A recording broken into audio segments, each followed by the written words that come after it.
আসসালামু আলাইকুম। সংবাদে আপনাদের সবাইকে স্বাগত জানাচ্ছি। আমি ফিরোজ তোহা। শুরুতেই আরবে কেবলস সংবাদ শিরোনাম জানিয়ে দেব এই মুহূর্তে হাতে পাওয়া সর্বশেষ গুরুত্বপূর্ণ আপডেট বাংলা সংবাদ। শুরুতেই থাকছে নির্বাচনে দেরি হলে শেখ হাসিনার ষড়যন্ত্র বাড়বে, মেজর হাফিজ। নির্বাচন দিতে যত দেরি হবে শেখ হাসিনার ষড়যন্ত্র তত বাড়বে বলে মন্তব্য করেছেন বিএনপির স্থায়ী কমিটির সদস্য মেজর অবসরপ্রাপ্ত হাফিজউদ্দিন আহমেদ বীর বিক্রম। তিনি বলেছেন, আমরা অতি দ্রুত নির্বাচন চাই। যে সংস্কারের কথা আপনারা বলছেন, শেখ হাসিনা পালায়নের মধ্য দিয়ে তার ৮০% সংস্কার হয়ে গেছে। এখন আর সংস্কারের প্রয়োজন নেই, এখন প্রয়োজন নির্বাচনী সংস্কার। এবারে জানাবো হানিফ সংকেতের জনপ্রিয় অনুষ্ঠান ইত্যাদিতে হামলা ভাঙচুর। ঠাকুরগাঁওয়ে রানী সংকৈলে জনপ্রিয় ম্যাগাজিন অনুষ্ঠান ইত্যাদি চলাকালে হামলা ও ভাঙচুরের ঘটনা ঘটেছে। এ ঘটনায় অনুষ্ঠান বন্ধ করে দিয়েছে কর্তৃপক্ষ। বৃহস্পতিবার সন্ধ্যার পর উপজেলা রাজবাড়ীতে অনুষ্ঠান স্থলে ঘটনা ঘটে। জানাবো শীতে কাঁপছে পঞ্চগড়, ৭.৩ ডিগ্রিতে নামল তাপমাত্রা। তীব্র শীতে কাঁপছে দেশের সর্ব উত্তরের জেলা পঞ্চগড়। একদিনের তাপমাত্রা ২ অঙ্কে নেমেছে। আর শুক্রবার সকালে জেলায় তেঁতুলিয়া তাপমাত্রা রেকর্ড করা হয়েছে ৭.৩ ডিগ্রি সেলসিয়াস। এর ৩ ঘণ্টা আগে সকাল ৬টায় তাপমাত্রা রেকর্ড করা হয় ৭.৮ ডিগ্রি সেলসিয়াস। এদিকে পাচারের টাকায় দুবাইয়ের দ্বীপে বিলাসী ফ্ল্যাট কিনেছেন ট্রান্সকমের সিমিন এবং তার ছেলে। পাচারের টাকায় সংযুক্ত আরব আমিরাতের অভিজাত শহর দুবাই ট্রান্সকম গ্রুপের বিপুল পরিমাণ অবৈধ সম্পদের খোঁজ মিলেছে। গ্রুপটির প্রধান নির্বাহী কর্মকর্তা সিইও সিমিন রহমান এবং তার ছেলে ট্রান্সকম গ্রুপের head of strategy and transformation Zaraif Ayat হুসাইনের নামে অন্তত ১৯ কোটি টাকা মূল্যের বিলাসবহুল অ্যাপার্টমেন্টের খোঁজ পাওয়া গেছে। এছাড়া রয়েছে দামি গাড়িও। এবারে থাকছে একে আজাদ পুনরায় শাহজালাল ইসলামী ব্যাংকের চেয়ারম্যান নির্বাচিত।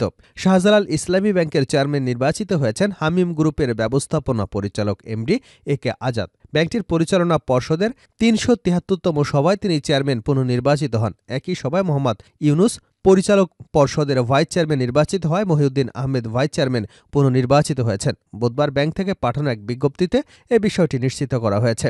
এবং সর্বশেষ জানাবো আন্তর্জাতিক সংবাদ। ইসরায়েলে নতুন মানচিত্র প্রকাশ, সার্বভৌমত্বের অস্তিত্ব নেই ৪ দেশের।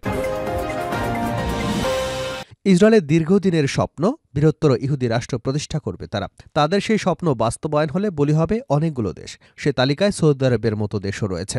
এবার নতুন একটি মানচিত্র প্রকাশ করেছে ইসরায়েল। সে মানচিত্র ঘিরে তোলপাড় শুরু হয়েছে। ইসরায়েলের অফিসিয়াল সোশ্যাল মিডিয়া হ্যান্ডেলে প্রকাশিত ওই মানচিত্র অনুযায়ী ঐতিহাসিক অঞ্চলকে নিজেদের বলে দাবি করেছে তেল আবিব। এ ঘটনায় তীব্র নিন্দা জানিয়েছে কাতার। এ সংক্রান্ত সংবাদ প্রকাশ করেছে আল ইসরায়েল নিউজ। এতক্ষণ শিরোনাম শুনছিলেন, এবার বিস্তারিত। প্রিয় দর্শক, আপনি যদি এই চ্যানেলে নতুন হয়ে থাকেন, ভিডিওটি দেখতে দেখতে চ্যানেলটি সাবস্ক্রাইব করে আমাদের সঙ্গে থাকুন। আর এই ভিডিও সম্পর্কে আপনি আপনার মূল্যবান মতামতটি কমেন্ট বক্সে জানিয়ে দিন। আর হ্যাঁ প্রিয় দর্শক, জানিয়ে দিন ভিডিওটি কোথা থেকে দেখছেন। নির্বাচনে দেরি হলে শেখ হাসিনার ষড়যন্ত্র বাড়বে, মেজর হাফিজ। নির্বাচন দিতে দেরি যত হবে শেখ হাসিনার ষড়যন্ত্র তত বাড়বে বলে মন্তব্য করেছেন বিএনপির স্থায়ী কমিটির সদস্য মেজর অবসরপ্রাপ্ত হাফিজউদ্দিন বীর বিক্রম। তিনি বলেছেন, আমরা অতি দ্রুত নির্বাচন চাই। যে সংস্কারের কথা আপনারা বলছেন, শেখ হাসিনার পালায়নের মাধ্যমে তার ৮০% সংস্কার হয়ে গেছে। এখন আর সংস্কারের প্রয়োজন নেই, এখন প্রয়োজন নির্বাচনী ব্যবস্থার সংস্কার। নির্বাচন দিতে যত দেরি হবে তত শেখ হাসিনার ষড়যন্ত্র বাড়বে। বৃহস্পতিবার দুপুরে জাতীয় প্রেস ক্লাব অডিটোরিয়ামে বাংলাদেশ জাতীয়তাবাদী মুক্তিযোদ্ধা দল আয়োজিত আলোচনা সভায় তিনি এসব কথা বলেন। মেজর হাফিজ বলেন, ভারত থেকে শেখ হাসিনাকে ফিরিয়ে আনার উদ্যোগ নিয়েছে অন্তর্বর্তী সরকার। এরপরও দেশটি শেখ হাসিনার ভিসার মেয়াদ বাড়িয়েছে। বাংলাদেশের সাথে সম্পর্ক স্থিতিশীল করতে এটি করা হয়েছে। কিংস পার্টির প্রসঙ্গে বিএনপির এই নেতা বলেন, দেশে কিংস পার্টি গঠন হতে যাচ্ছে। এর মাধ্যমে আওয়ামী দুর্বৃত্তদের ফেরানোর চেষ্টা চলছে। কিংস পার্টির ভবিষ্যৎ কখনই ভালো ছিল না, ভালো হবেও না। নির্বাচনের নামে প্রহসনের ফলে একদল দুর্বৃত্ত ক্ষমতায় বসেছিল। কিংস পার্টির নামে এসব দুর্বৃত্তদের দলে ফেরানোর চেষ্টা চলছে। তিনি বলেন, জুলাই আগস্টের অবদান রাখা শিক্ষার্থীদের আমরা স্বাগত জানাই, তবে কিংস পার্টি গঠনের চেষ্টা করবেন না। হানিফ সংকেতের ইত্যাদি অনুষ্ঠানে হামলা ভাঙচুর। ঠাকুরগাঁওয়ের রানী সংকৈলি জনপ্রিয় ম্যাগাজিন অনুষ্ঠান ইত্যাদি চলাকালে হামলা ও ভাঙচুরের ঘটনা ঘটেছে। এ ঘটনায় অনুষ্ঠান বন্ধ করে দিয়েছেন কর্তৃপক্ষ। বৃহস্পতিবার সন্ধ্যার পর উপজেলা রাজবাড়ীতে অনুষ্ঠান স্থলে ঘটনা ঘটে। স্থানীয় এবং আয়োজক সূত্র জানায়, অনুষ্ঠানে প্রায় ২০০০ মানুষের প্রবেশ পাসের ব্যবস্থা করেছিল ইত্যাদি কর্তৃপক্ষ। তবে অনুষ্ঠানে লাখো মানুষের সমাগম হয়। এক পর্যায়ে চেয়ারে বসাকে কেন্দ্র করে বিশৃঙ্খলা সৃষ্টি হলে ভাঙচুর এবং মারামারি হয়। কর্তৃপক্ষ এ একাধিকবার পরিস্থিতি শান্ত করবার চেষ্টা করলেও ব্যর্থ হয়। উপায় না পেয়ে অনুষ্ঠানের মাঝপথে স্থগিত করতে হয়। এরপর অনুষ্ঠান শুরু করলে আবারও বিশৃঙ্খলা সৃষ্টি হয়। পুলিশ ও আইনশৃঙ্খলা রক্ষাকারী বাহিনীর সদস্য ইত্যাদি কর্তৃপক্ষ এবং স্থানীয় নেতারা পরিস্থিতি নিয়ন্ত্রণ করতে পারেনি। পরে ব্যর্থ হয়ে অনুষ্ঠান বন্ধ ঘোষণা করে ইত্যাদির পরিচালক হানিফ সংকেত অব্যবস্থাপনাকেই দায়ী করেছে। এদিকে এমন পরিস্থিতির জন্য দর্শকরা কর্তৃপক্ষের অব্যবস্থাপনাকে দায়ী করেছে। ইত্যাদি অনুষ্ঠানে যাওয়া মাসুদ আলম বলেন, আমি ইত্যাদি অনুষ্ঠানে প্রবেশের পাশ নিয়ে যাই, তারপরও ঢুকতে অনেক কষ্ট হয়েছে। প্রথম থেকেই কোনো নিয়ম শৃঙ্খলা ছিল না, এটা কর্তৃপক্ষের অব্যবস্থাপনার জন্যই হয়েছে। দর্শক সোহেলেনা বলেন, অনুষ্ঠানে অনেক মানুষ হবে এমন ধারণা আগেই ছিল, তারপরেও যথেষ্ট নিরাপত্তা ব্যবস্থা নেওয়া হয়নি, এটা তাদের ব্যর্থতা। এত অল্প জায়গাতে যেমন অনুষ্ঠান করা ঠিক হয়নি। অনুষ্ঠান বন্ধের ঘোষণা ইত্যাদি পরিচালক হানিফ সংকেত বলেন, অনেক চেষ্টা করে আপনাদের শান্ত করতে পারলাম না, আপনাদের জন্য একটি সুন্দর আয়োজন করতে চেয়েছিলাম, তবে সেটা আর সম্ভব হলো না, পারলাম না, আমি ব্যর্থ।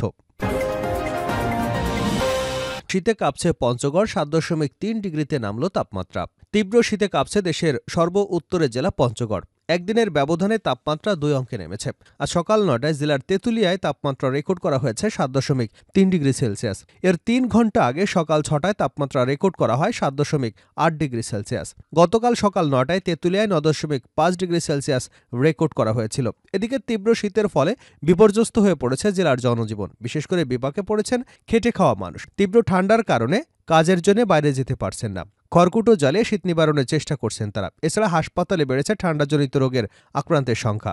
হাসপাতালে চিকিৎসা নিতে আসা বেশিরভাগ শিশু, বৃদ্ধা যারা বেশি অসুস্থ হয়ে পড়েছেন তারাই কেবল হাসপাতালে ভর্তি হচ্ছেন। তেঁতুলিয়ায় প্রথম শ্রেণীর আবহাওয়া অফিসের ভারপ্রাপ্ত কর্মকর্তা জিতেন্দ্রনাথ রায় জানিয়েছেন, বলেন, সকাল 6টায় পঞ্চগড়ের তেঁতুলিয়ায় 7.8 ডিগ্রি সেলসিয়াস তাপমাত্রা রেকর্ড করা হয়েছে, যা চলতি শীত মৌসুমে সর্বনিম্ন তাপমাত্রা। গত কয়েকদিন ধরে হিমেল হাওয়ায় কনকনে ঠান্ডা অব্যাহত রয়েছে। সামনের দিকে তাপমাত্রা আরও কমার সম্ভাবনা রয়েছে। পাচারের টাকায় দুবাইয়ের দ্বীপে বিলাসী ফ্ল্যাট ট্রান্সকমের সিমিন এবং সেলের। পাচারের টাকায় সংযুক্ত আরব আমিরাতের অভিজাত শহর দুবাইয়ের ট্রান্সকম গ্রুপের বিপুল পরিমাণ অবৈধ সম্পদের খোঁজ মিলেছে। গ্রুপটির প্রধান নির্বাহী কর্মকর্তা সিও সিমিন রহমান এবং তার ছেলে ট্রান্সকম গ্রুপের head of strategy and transformation Zaraif Ayed হোসাইনের নামে অন্তত 19 কোটি টাকা মূল্যের বিলাসবহুল অ্যাপার্টমেন্ট রয়েছে, আছে দামি গাড়িও। অনুসন্ধান বলছে, দেশ থেকে অর্থ পাচার করে দুবাইসহ পৃথিবীর বিভিন্ন দেশে অভিজাত শহরগুলোতে তারা কিনেছেন বিপুল সম্পদ। ট্রান্সকমের সিমিন সেলের বিলাসী ফ্ল্যাট দুবাইয়ের দ্বীপে অনুসন্ধানে জানা গেছে, দুবাইয়ের অত্যন্ত পরিচিত এবং অভিজাত্যে মোড়ানো কৃত্রিম দ্বীপ হল পাম জুমেইরা। এখানকার সর্বাধুনিক সমুদ্র তীরবর্তী এবং অত্যন্ত ব্যয়বহুল সড়ক ক্রিসেন্ট রোডের বালকিস রেসিডেন্সে অবস্থিত সিমিন রহমান এবং তার ছেলের অ্যাপার্টমেন্ট। স্থানীয় সূত্র জানায়, তাদের এই অ্যাপার্টমেন্টের মূল্য 50,70,000 দিরহাম, যা বাংলাদেশি মুদ্রায় প্রায় 19 কোটি টাকা। বিদেশে এই বিলাসী সম্পদ কেনার বিষয়ে কোনো তথ্য জানে না বাংলাদেশ ব্যাংক। বাংলাদেশ ব্যাংক সূত্র জানায়, কেন্দ্রীয় ব্যাংক থেকে কিছু দেশীয় প্রতিষ্ঠানকে বিদেশে বিনিয়োগের অনুমোদন দিয়েছে। সর্বশেষ তথ্য অনুযায়ী মোট 17টি প্রতিষ্ঠান এই অনুমোদন পেয়েছে। তবে এ তালিকায় নাম নেই ট্রান্সকম গ্রুপের। প্রতিষ্ঠানের সিও সিমিন রহমান এবং তার ছেলে রাফায়েত হায়াত হোসাইনের নামে বিদেশে থাকা সম্পদ অবৈধ কিংবা পাচারের টাকায় কেনা। জানা গেছে, বাংলাদেশ ব্যাংক কিছু নির্দিষ্ট খাতে বিদেশে অর্থ পাঠানোর প্রক্রিয়া সহজ করেছে, যাতে প্রতিষ্ঠানগুলো তাদের কার্যক্রম নির্বিঘ্নে পরিচালনা করতে পারে। এয়ারলাইন্স এবং তথ্য প্রযুক্তি খাতের প্রতিষ্ঠানগুলো এখন বাংলাদেশ ব্যাংকের পূর্ব অনুমোদন ছাড়াই নির্দিষ্ট পরিমাণ লেনদেন করতে পারে। তবে এসব খাতে ট্রান্সকম গ্রুপের কোনো ব্যবসা নেই। নাম প্রকাশে অনিচ্ছুক বাংলাদেশ ব্যাংকের এক কর্মকর্তা বলেন, বাংলাদেশের কোনো ব্যবসায়ী বা ব্যবসায়ী গ্রুপকে যদি বিদেশে অর্থ নিতে হয় তাতে অবশ্যই বাংলাদেশ ব্যাংকের অনুমোদন লাগবে। পাশাপাশি কোনো ব্যক্তি যদি বিদেশে বছরে $12,000 বেশি ব্যয় করে, সেজন্য তাকে অবশ্যই জবাবদিহির মুখোমুখি হতে হয়। শেষ করছে আন্তর্জাতিক সংবাদ দিয়ে। ইসরায়েলের নতুন মানচিত্র প্রকাশ, সার্বভৌমত্বের অস্তিত্ব নেই 4 দেশের। ইসরায়েলের দীর্ঘদিনের স্বপ্ন বৃহত্তর ইহুদি রাষ্ট্র প্রতিষ্ঠা করবে তারা। তাদের সেই স্বপ্ন বাস্তবায়ন হলে বলি হবে অনেক দেশ, আর সেই তালিকায় উঠে এসেছে সৌদি আরবের মতো দেশও। এবার নতুন একটি মানচিত্র প্রকাশ করেছে ইসরায়েল। সেই মানচিত্র ঘিরে তোলপাড় শুরু হয়েছে। ইসরায়েলের অফিসিয়াল সোশ্যাল মিডিয়া হ্যান্ডেলে প্রকাশিত ওই মানচিত্র অনুযায়ী ঐতিহাসিক অঞ্চলকে নিজের বলে দাবি করেছে তেল আবিব। এ ঘটনায় তীব্র নিন্দা জানিয়েছে কাতার। এ সংক্রান্ত সংবাদ প্রকাশ করেছে আল ইসরায়েল নিউজ। ফিলিস্তিন, জর্ডান, লেবানন এবং সিরিয়ার অঞ্চলকে ইসরায়েলের অংশ হিসেবে দাবি করা হয়েছে। এমন মানচিত্র প্রকাশের পর কাতার একটি আন্তর্জাতিক আইনের লঙ্ঘন বলে বর্ণনা করেছে। দেশটির পররাষ্ট্র মন্ত্রণালয় বলছে, গাজা উপত্যকায় চলমান যুদ্ধের মধ্যেই এ ধরনের মানচিত্র প্রকাশ এ অঞ্চলের শান্তির সুযোগে বাধাগ্রস্ত করবে। ইসরায়েল নতুন এই মানচিত্র নিয়ে নিন্দা জানিয়েছে ফিলিস্তিন, জর্ডানও। 2023 সালের মার্চে ইসরায়েলের অর্থমন্ত্রী বেজালেল স্মোট্রিচ প্যারিসে একটি অনুষ্ঠানে গ্রেটার ইসরায়েলের একটি মানচিত্রর পাশে দাঁড়িয়ে বক্তব্য রাখেন। সেখানে জর্ডানকে স্বঘোষিত ইহুদি রাষ্ট্রের অংশ হিসেবে দেখানো হয়।